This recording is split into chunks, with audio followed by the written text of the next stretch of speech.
In the late 1800s, the world was changing fast. Empires were falling, new powers were rising, and across the Atlantic, one small island, Cuba, was fighting for its freedom from the Spanish Empire. But no one knew that this struggle would soon pull the United States of America into a war that would change history forever. Cuba under Spain. For more than 400 years, Spain ruled Cuba. But by the 1890s, the Cuban people were tired of hunger, poverty, and brutal Spanish rule. They began to fight for independence. The Spanish army responded with violence, burning villages, killing rebels, and forcing thousands of civilians into camps. American newspapers saw this and smelled a story. The power of the press. Two powerful newspaper owners, William Randolph Hearst and Joseph Pulitzer, started publishing shocking headlines. Spanish murder Cubans in cold blood, women and children dying in concentration camps. Some stories were exaggerated, even fake, but they fueled American anger. This new kind of journalism became known as yellow journalism, and it made the American public cry out for war. In January 1898, U.S. President William McKinley sent a battleship, the USS Maine, to Havana Harbor, Cuba. Its mission was to protect American citizens during the unrest, but on the night of February 15, 1898, a massive explosion ripped through the Maine. Boom! The ship sank, and 266 American sailors were killed. No one knew the real cause, but American newspapers screamed, "Spain blew up the Maine!" and suddenly the entire nation demanded revenge. President McKinley tried to avoid war. He wanted peace and negotiation, but pressure from the public and Congress grew stronger every day. In April 1898, America declared, "Cuba must be free." On April 25, 1898, the United States officially declared war on Spain.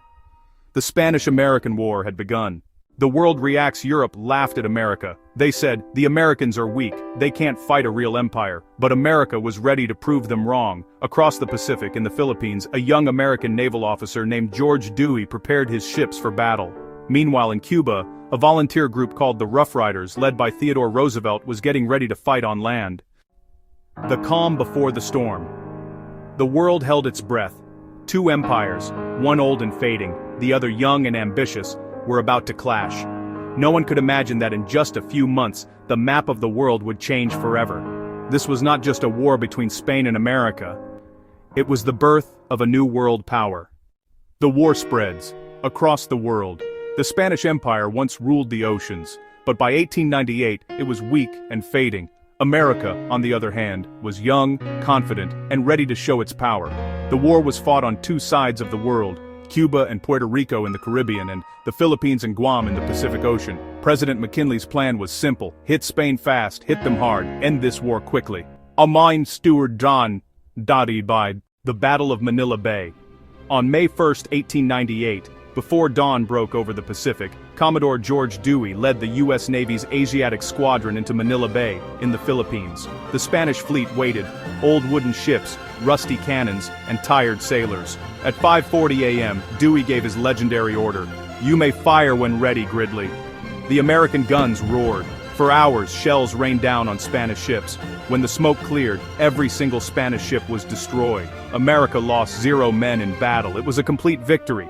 In one morning, the United States had destroyed Spain's Pacific Fleet.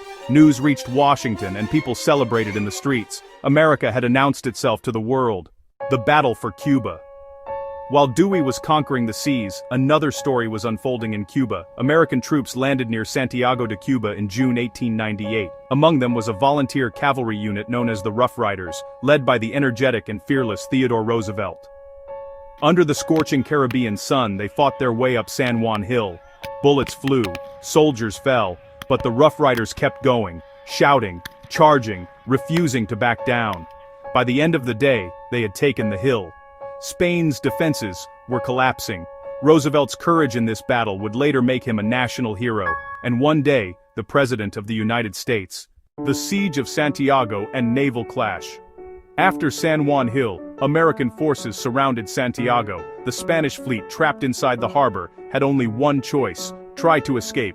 On July 3, 1898, the Spanish ships attempted to break free, but waiting outside were the powerful U.S. Navy battleships. Cannon fire erupted, smoke covered the sea. One by one, Spanish ships exploded and sank beneath the waves. By noon, Spain's last fleet in the Caribbean was gone. American sailors cheered. It was another total victory. Spain's empire was dying in front of the world. The fall of an empire. Within weeks, Spanish troops surrendered across Cuba and Puerto Rico. Meanwhile, U.S. forces easily captured Guam in the Pacific, without even a fight. Spain, once one of the most powerful empires on Earth, was now broken. By August 1898, the war was practically over. In December, both sides signed the Treaty of Paris. Spain gave up the Philippines, Puerto Rico, Guam, and freed Cuba from its rule. The Spanish Empire had fallen, and America, a nation barely 120 years old, had become a global power. The dawn of a new age. The war lasted just 113 days, but it changed the world forever. America now had territories across the Pacific and the Caribbean. It had won its first overseas war, and proven it could stand among the great powers. The old empire of Spain had faded. A new one had just begun, the American century.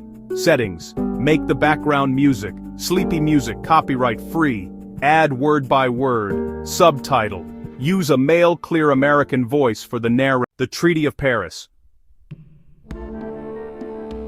A new world map. On December 10, 1898, Spain and the United States signed the Treaty of Paris. It was the end of the Spanish-American War. Spain lost Puerto Rico, Guam, the Philippines, and gave up control of Cuba. In return, America paid Spain $20 million, not as tribute but as a symbol that a new power had taken Spain's place.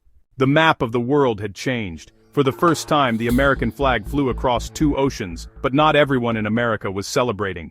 The debate at home back in Washington, a fierce debate began. Some Americans believed this victory was destiny, that the United States was chosen to spread freedom across the world. Others warned that America was becoming what it once hated, an empire. Famous writer Mark Twain said, "We have turned from liberators to conquerors."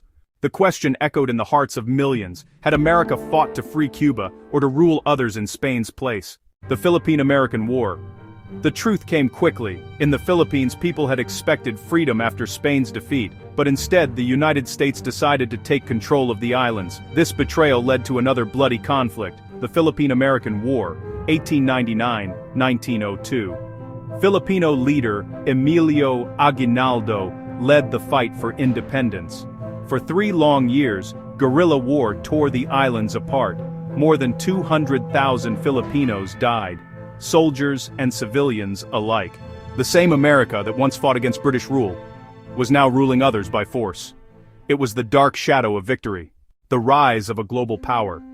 Despite the blood and the doubts, one thing was clear: America had become a superpower. Its navy ruled the seas, its industries boomed, its influence reached across Asia, Latin America, and beyond. Theodore Roosevelt, the hero of San Juan Hill, became the President of the United States in 1901. He built the Panama Canal, expanded the Navy, and declared, "Speak softly and carry a big stick, you will go far." The true cost of empire. But behind the glory were hidden costs, thousands of lives lost, nations colonized, and a new question rising: can a country truly stand for freedom while ruling others? The Spanish-American War had made America powerful, but it also planted the seeds of conflict, pride, and ambition that would echo through the 20th century, from World War I to Vietnam to today. The legacy lives on the War of 1898 lasted only 4 months, but it changed everything. Spain's 400-year empire ended, America's global journey began, and the world stepped into a new era where power would decide peace and ambition would shape destiny. This was the story of the Spanish-American War, the war that ended one empire and gave birth to another.